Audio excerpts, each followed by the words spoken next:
N'écoute pas l'histoire seule la nuit. Sarah venait tout juste de quitter la maison familiale pour commencer une nouvelle vie dans une petite maison au bout d'un chemin désert.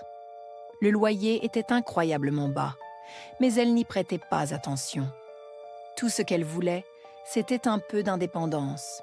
La maison était vieille, mais charmante à sa manière, avec un jardin envahi de lierre et une grande baie vitrée donnant sur la rue déserte.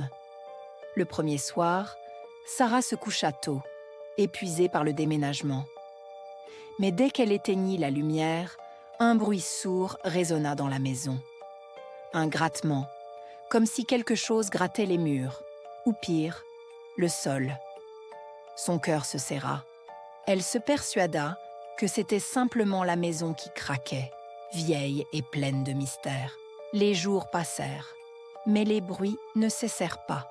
Chaque nuit, à la même heure, ce grattement commençait, suivi par des murmures à peine audibles, comme des voix lointaines appelant dans le noir. Elle se leva à plusieurs reprises pour vérifier les pièces, mais ne trouva jamais rien.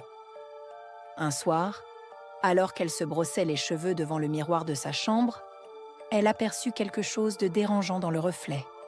Derrière elle, dans le coin de la pièce, une silhouette sombre se tenait immobile, les yeux grands ouverts, comme si elle l'observait. Le cœur battant, elle se retourna violemment, mais il n'y avait personne. Tremblante, elle s'approcha du miroir. Le reflet semblait étrange, comme s'il y avait une distorsion. Et là, juste derrière elle, la silhouette réapparut. Un homme avec des yeux vides, la peau déformée, se tenait là. Sarah hurla et brisa le miroir d'un coup de poing, le verre volant en éclats autour d'elle. Mais le cauchemar était loin d'être terminé. Des bruits de pas se firent entendre dans la maison. Pas seulement des grattements, mais de lourds pas qui semblaient résonner dans les murs. Terrifiée, Sarah appela ses voisins pour les avertir de ces événements troublants. Commentez partie 2 pour poster la suite de l'histoire.